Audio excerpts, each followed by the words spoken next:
To the naked eye, Joe Colombo was a businessman, an organizer, a public figure.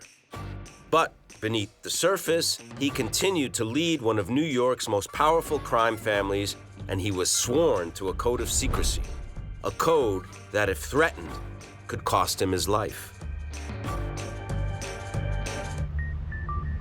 As Joe Colombo's public exposure increased, the other bosses looked on uneasily. At the time, Carlo Gambino was the most tenured and respected boss in New York. Gambino and his allies in the Lucchese family had enthusiastically supported Colombo's Civil Rights League in the beginning. But word on the street was that the bosses were having second thoughts, that all the publicity was doing more harm than good. But Colombo was unperturbed. By this point, Joseph Colombo had been boss of a mafia family for 7 years. He had come to power at the end of the Gallo-Profaci War, time of great conflict and uncertainty within the family. But he had successfully steadied the ship. It may have been his strong leadership qualities, or perhaps the fact that the family's biggest troublemaker, Joey Gallo, was stuck in jail. That was about to change, however. Crazy Joe would soon be back on the street, which meant trouble for Joe Colombo. While Joe Colombo and his league members prepared for their biggest rally yet, the Gallo crew down on President Street had other plans.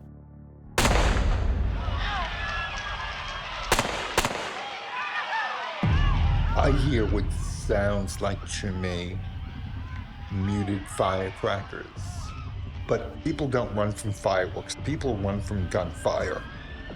As Joseph Colombo is making his way through the crowd, a gunman approaches him and gets off 3 shots. Shoots him 3 times. Colombo collapses to the ground. With Joe Colombo on life support and his survival unlikely, word began to spread in the underworld. Then when somebody came and told us that Joe Colombo got shot, a lot of scuttlebutt about, right away that it was a Gallo. What are we gonna do? Who are you gonna reach out to? Go get a gun? What are we gonna do? It was a lot of, chaos. Now here's the big million-dollar question. Is Jerome Johnson just a lone nut like Lee Harvey Oswald, or is he part of a greater conspiracy? This is, of course, what the mob thinks. And if there's anyone who they can look at and say is responsible for hiring Jerome Johnson to kill Joe Colombo, it's Crazy Joe Gallo. April 1972.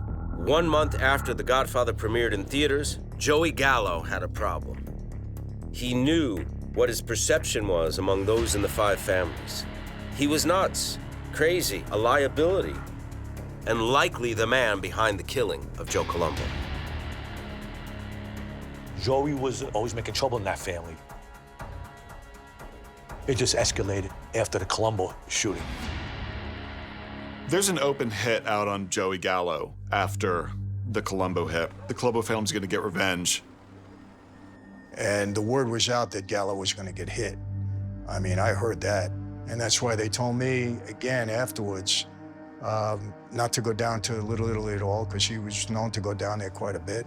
They said, stay away from everybody. As a matter of fact, don't come into Brooklyn for a while, because they didn't know how far this was gonna go. You're on the Colombo side. And so whether he was at fault or not, he was going. He knew that he was in danger. Revenge in one form or another was imminent. But at least on the surface, Joey Gallo didn't seem to care. Everybody was telling Joey just to stay low, not to walk around so freely because we know there's open hit. And Joey said, no, they ain't got the balls to do it. That's exactly what his expression was. They ain't got the balls to do it.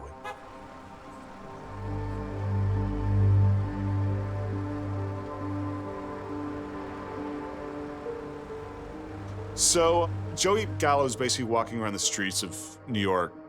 He's kind of the Walking Dead. At the same time, in the wake of the Godfather movies, he's become a celebrity because the Godfather's a hit.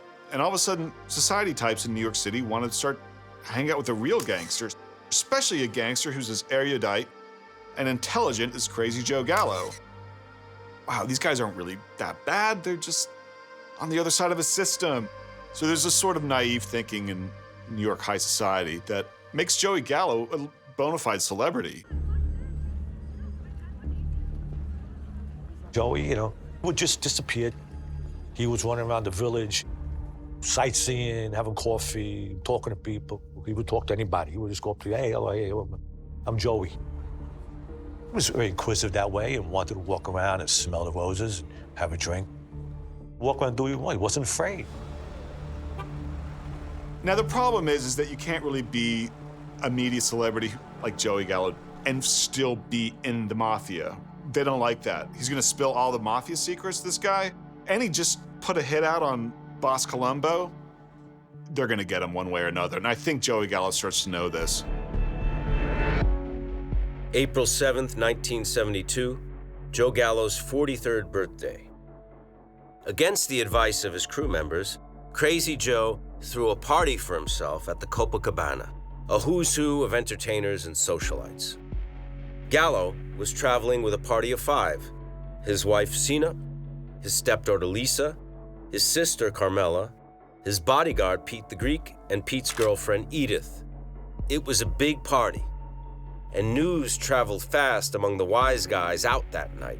Joey Gallo was a sitting duck. Joey Gallo is celebrating his birthday. He's just recently married. He's with his new wife, his 10-year-old daughter, and they've got a huge night planned. Any other mobster at this point with all of the heat on him is probably gonna lay low, celebrate quietly at home, go out of town. Not Gallo. He goes to the Copacabana, very high profile, very easy to spot. They had seen a show, and afterwards they went to Umberto's clam shop in Little Italy, 4:30 in the morning. A Colombo guy had to get permission to do something. A high official in the Colombo family gave the okay. And they went through the kitchen of the restaurant, and they just started shooting. Gallo got up, tried to get out of the Umberto's, crawled to the door, and got out to the street. Staggers out and drops dead. We got a call maybe 7:30, and he goes, they killed Joey.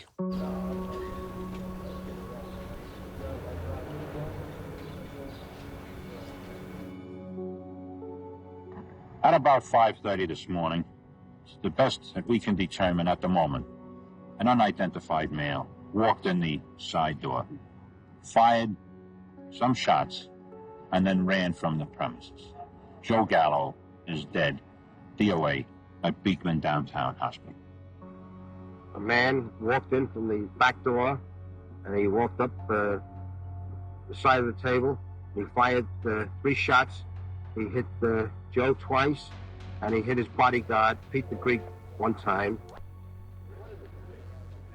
No one knew really nothing until Pete the Greek got out of hospital. Pete the Greek was bodyguarding Joe that night, and Pete got shot in the ass, got arrested, but he went to the hospital, made bail, and got called right down to President Street. Who shot Joey? Pete the Greek turned around and said, the Sonny Pinto did. When you have that breakdown in the official rules of the mafia, it's easier to let anything slide. Instead of doing something in a way that's not going to affect the family, this is now just commonplace. You can kill someone in front of their wife and child, and that's an accepted part of doing business with the mob. The period of the 1970s, the continued violence that we see in New York, in a lot of ways becomes the undoing of these traditional mafia families.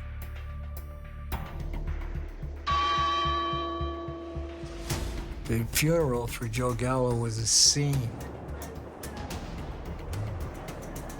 The sister roared out on the church steps in New York City would run red with blood over what happened to her brother. A lot of people were there. A lot of people were hurting. A lot of people were mad. Joey was loved in the neighborhood. He was very generous. He was liked, Joey.